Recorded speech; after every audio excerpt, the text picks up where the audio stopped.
Welcome from your world tour. I mean, literally, these guys are on a world tour. Earn your leisure.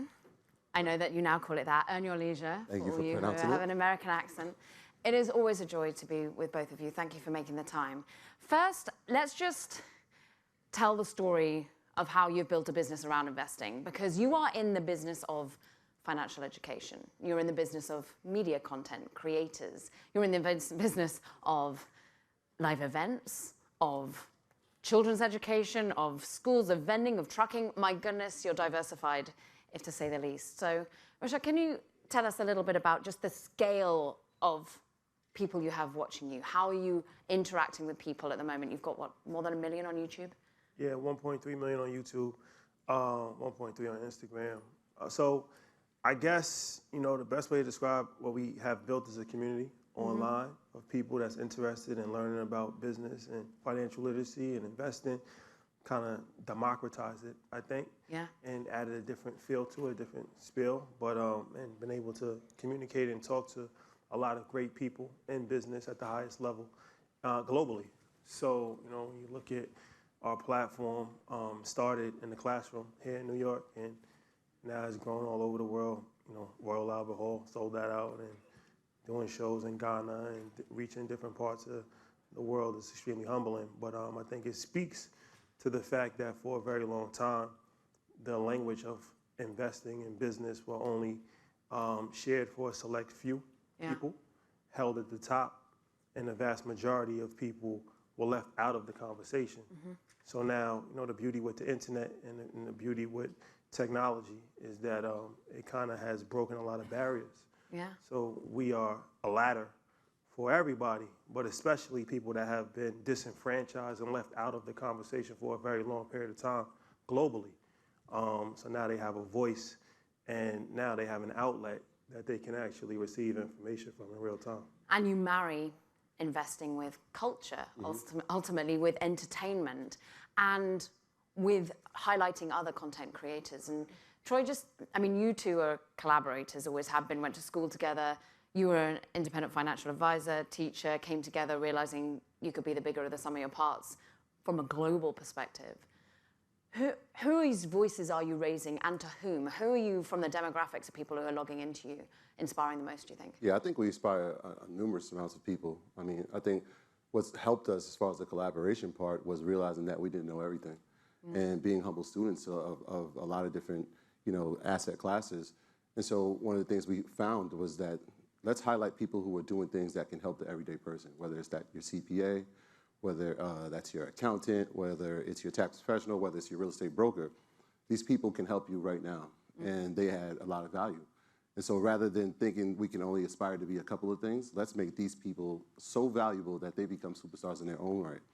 And that's helped us along the way, right? And so when we had an opportunity to highlight these people, now they're giving information to us, but they're giving information to a whole community of people who never thought that they would find it. Because one of the things being inside the educational system, you realize these things aren't taught. Yes. Right? We didn't know how to buy a house when we left high school. No. Right? We didn't know what it was to pay taxes. We didn't even know what it was to fill out a resume. But all these things are valuable in our lives. And so when we had the opportunity to highlight these people and show value from them, then their economy grew. And by their economy growing, ours did as well, because people saw us as the platform that was highlighting the everyday person. And now that everyday person can be successful in their business as well. With that sort of scale, though, millions of people consuming your content, comes great responsibility. And how, Rashad is someone who's studied finance, who understands the ways in which things need to be factually accurate. How do you check that? How do you ensure that the people that you're highlighting, amplifying, don't get carried away with what ultimately was a meme stock frenzy, crypto scams, some of them? Yeah, for sure. I think you have to be, careful is the word I like to use. I have a background in finance. He has a background in education. We didn't go to school for media. We don't know how to start a media company. We did it in real time, and we've grown tremendously fast. So we're still learning on the fly. So, but as you said, when you have a large following, you do have a responsibility.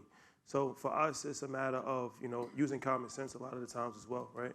So we never pitched a get-rich-quick scheme. It's long-term wealth. It's about having discipline. It's about, being patient. These are principles that we teach it's not the most sexy as far as, the headlines are concerned, but it's better to err on the side of caution as opposed to, just go with whatever whims is flying on social media. So I think that we have done a good job of doing that and educating that and preaching that. And the people that we bring on kind of fit in that mold. And then, of course, as our relationships have grown, it makes it a lot easier to have communication with Mark Cuban and Mike Nova grads and different people like that. That obviously helps because you don't really need to vet. We have Robert Smith on and different things of that nature. These are people that are already proven in their field. But we still like to give the up-and-coming entrepreneurs an opportunity to speak as well. We never want to shut the door to them because they're important. So these are the people that's really driving the economy, and these are the people that the general public needs to see because they have a better chance of becoming them than Mark Cuban. Even though Mark is a great guy, the average person is not going to be Mark Cuban, but they can be, a restaurateur, they can be a CPA, they can be a real estate investor. So I think it's important that we have a healthy balance of all of those kind of things, and the celebrities as well.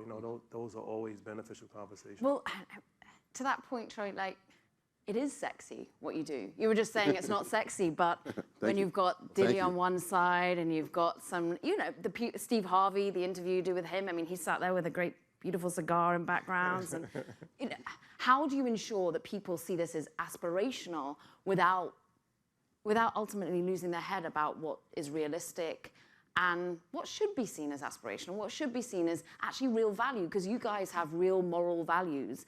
And how do you ensure that the cult of celebrity doesn't sort of dumb that down in some way? I think having that mixture, like you said, highlighting that everyday entrepreneur, which it becomes something that's obtainable, right? Like I can follow these steps, I can follow these blueprints. I think for a long time, we've seen success in our communities. And we just kind of saw it happen, but we really didn't have the how to. And I think what we've done is we've created that ladder, right? So if there's a level of success that's up here, right, and the common focus here, who's that bridge in between to get the message across? And so what we were able to do is kind of create a language that people could understand and make it very digestible, very high complex topics. We're now explaining in a way that it could be understood, and not only understood, but people could execute on the information. We always live by the slogan, the information is going to be on us, the application is on you. And so when people trusted that the information was good and they used it and they applied it and they saw real returns from it, they came back for more. But not only did they not come back for more, they told a friend. And that's what it's about. That's how you build the community. It was like, okay, I have this information, now what do I do with it? I did something with it, let me give it to the next person, give it to the next person, give it to the next person. So when you're talking about scaling to 1.3 million, this is the pathway, and it's not from, hey, we got Steve Harvey. Because Steve Harvey's story is incredible. How many Steve Harveys are there, right? How many restaurateurs can there be? How many CPAs can there be, right? How many teachers can there be? How many people who create live events? How many people who create logistics companies can there be? There's a better percentage of them being in those careers, but first they have to see it, right? In order to be something, you kind of have to see it first. And so we put it forefront so everybody can see it, but they also have tangible steps to become it as well. And I think it's also about, Earn Your Leisure is a luxury brand. So when we do things, it's curated completely different than anybody has ever seen in finance. So when we do an event at Art Basel, or we do an event at New York Fashion Week, or we sell out Royal Albert Hall, or we sell out Madison Square Garden, or we're doing events at South by Southwest, and it feels like a musical concert, and it's a vibe, and thousands of people are there. That's important because we want to shake up finance. I was a financial advisor for 12 years. I went to all these conferences, and the vast majority of them was boring. So, no offense. Yeah. No offense taken. No. That side of the room didn't laugh. Yeah. Oh, he's laughing. Okay, go ahead. Not the Bloomberg one. We got it going on. We've got The other ones. But, it's important that, we call it edutainment, a mix of education and entertainment. Yes. You can have fun at the same time. It's important to do it tastefully. We don't want to, water it down and make it like really too cheesy, commercial. But it was really important for us to kind of curate those moments where it just becomes like culturally important. That Tell us about InvestFest, because that is the epitome of a cultural moment, right? Yeah, for sure. Yes. So InvestFest, looking at the landscape, we're big music fans. So music festivals have become extremely popular. right? You got Coachella, you got a lot of these different musical festivals, and I really like the aspects of musical festivals, but it's just entertainment, that's it. So we were saying, well, what if we can take the best parts of a musical festival, but have a finance spin on it? So came up with InvestFest. So the idea of InvestFest is built just like a music festival. You got 2 different stages, a main stage, a smaller stage. We have a vendor marketplace, which is 400 small vendors and big companies there, and there's a DJ, and there's a podcast stage in there. Food trucks lined up outside. It's like a food truck village inside as well, where we have 20 food trucks. It's in Atlanta and Georgia World Congress Center. So the first year we started, we had 4,500 people. Last year we had 14,000 people. Steve Harvey, Tyler Perry, a few people, Dawn Peebles. This year, 20,000 people in Atlanta. So we have Diddy as a headliner. We have Robert Smith, but then Rich Paul, Mike Novogratz, Kathy Wood. So it was just a very unique vibe that we wanted to create, where it's a festival type of feel, but built around education and 3 days of learning, and just make it fun. Yeah. You know, just make it fun. So that was something that I don't think anybody really, still to this day, has kind of been able to top that. And that's an event. You're going to be there this year. So we got a special surprise here. I cannot wait for like the music element to meet the finance element, but the fun is important, right? And I just want to, I don't have a magic poll with me, but I just want to get some audience participation. Who learned basic financial education at school? One. I mean, that says it all, right? Did anyone have it in it? What, you are an educator. Yeah. Why are you now, and I know you're both about to go to a school close to here, Yeah. to think about sort of the ways in which people are learning. Why isn't it enough part of the standard education system? That's not always making it fun, but it's certainly making it necessary. Yeah, I mean, it's an age-old question as to why it isn't. And rather than continuously ask the question, we said, let's come up with a solution. Yeah. Right? We can be the solution. And so, again, being inside of that system, you realize what is not being taught. And for me personally, it felt complicit. I'm being paid, and I know that these kids aren't going to have the things that they need to survive in the future. And so what was the best way to learn, right? I have to reach people where they're at. And one of the things I always tell people is, you know, in order to teach a kid or teach anyone, they have to allow you to be taught, right? So how do I reach them? Well, I knew music was the great barrier. It's the language that everybody speaks. Yes. And so we listen to music and try to find pieces of music that I can teach financial lessons from. And so whether it was Beyonce saying, pay me in equity, let me reverse all the debt, there goes a lesson. Let's talk about equity. When Jay-Z was telling us, you know, all we had was sports and entertainment, well, let's debunk that. This is now a hypothesis for me. How do we prove it's not? And that led into a lesson of teaching about the wealthiest people on the continent that come from Africa and come from our community. So it was like, all right, how many times can I do that? Over and over, I'm finding pieces of language inside of music that I can decode. And so that became the relatability. And once that became fun to learn, now kids are hearing music different. But now they're hearing finance different. And so that's when we talk about edutainment. Let's take where they're at. Let's take where everybody's at, music. Most people listen to that. Let's find the pieces inside where we can use and teach finance from it and make it something that's really, really entertaining. I think the problem with the education system is that it's failing the vast majority of people. And we're all blessed. Even to be in this room is a blessing. Like, I was a financial advisor, so I used to be in these rooms all the time, but the vast majority of people are not being educated properly when it comes to finance on a variety of different things. So the problem with that is that it's not sustainable for the country, because it's like, all right, if we keep neglecting 90% of the population, you're going to start to see a decline happen over the course of time. So either we address the problem or the society is going to suffer, because the people at the top can do well, but if the vast majority of the people are not doing well, it's only a matter of time before that catches up with you. But it's a global problem. I wasn't taught financial literacy at school, and you found that there's communities around the world that need to hear your message. Yeah, I think you're exactly right, and that's part of the global expansion, right? We became popular here in America for teaching financial education and kind of democratizing it, but we've traveled around the world. We went to Kingston, Jamaica, right? My family's from there. Who's Earn Your Leisure there? It didn't exist. We went to Lagos, Nigeria, same thing. We went to Cairo, Egypt, same thing. We've been to the United Kingdom, and every time we go to places, they're saying, we're listening to what you guys have to say, and we're trying to implement it to what we have. But tax codes are different, laws are different. Yeah. So who becomes the satellite for those places that we travel? And we're looking at it like, you know what? This is an opportunity here, right? For the lack of education that has been presented for generations and generations, we now have an opportunity to change that for everybody. Why isn't private sector getting it more? Why are finance events, maybe you haven't been to one for a while, maybe I haven't been to the right one for a while, but why aren't they cooler? Why aren't they meeting people where they are? It's just a disconnect. The people aren't cool. So it's hard to have a cool event if you're not cool. No, not this Take room. that. Not this room. Respectfully. We're here, so this has got to be cool. Super cool. Super cool. Super cool. But are they, just give them benefit of the doubt, are they getting cooler?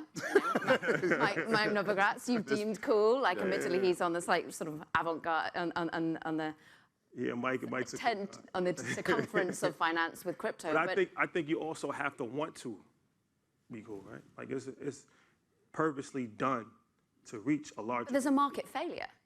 Well, you have to see opportunity in that market as well. So if you don't see the opportunity, then it's not even in your interest to even try to reach the opportunity. But being that nobody really tried to reach that group of people, that's an opportunity that we seized. And we're starting to see it more, certainly social. We were just hearing from Kayla. We've got another financial influencer in the house. That certainly millennials, those slightly younger, are being targeted. We've got 1 minute left. I just want to do a quick fire on your.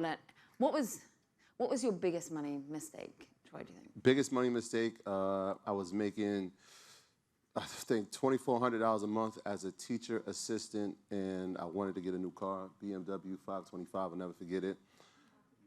They probably had it as well. They were like, hey, payments are gonna be $590 a month, and I'm thinking to myself, I'll make it $2,400. Okay, let's do it. And that turned out to be one of my biggest financial mistakes, but I had to learn from it, right? Like financing versus leasing, living within your means, all these lessons came from that. So it was, at the time, I thought it was a great decision. I've learned a lot from that based on managing money, like I said, and other issues. Rashad, one money aspiration you've got, one thing you're excited about in terms of investing right now? I'm most excited about investing. Or building in your company? Yeah, for sure. That's a good question. Education, I think, is important. So me educating myself, but also educating my son. And just watching his growth and watching. So what one piece of advice would you have for your son right now in investing? It's interesting because I don't really give him too much advice, but he just watches me. So I'm watching him talk to his cousin, and he's like, well, I own Tesla. And she's like, what are you talking about? You own Tesla? And he's like, I have stock in Tesla, so I'm an owner of Tesla. So it's, I didn't have that conversation when I was a kid. Yeah. So he's picking it, he's understanding it. So that's exciting for me to just see, like, him, he's not bragging about his clothes, he's bragging about owning stock. So what kid is really doing that? So I think that, me just kind of just learning myself and educating him at the same time, I feel like, that's something that I'm extremely excited about. Guys, thanks for giving us a healthy dose of humble pie. We love it. We love what you're building. Thank you very much indeed. Troy Millings, Rashad Bilal.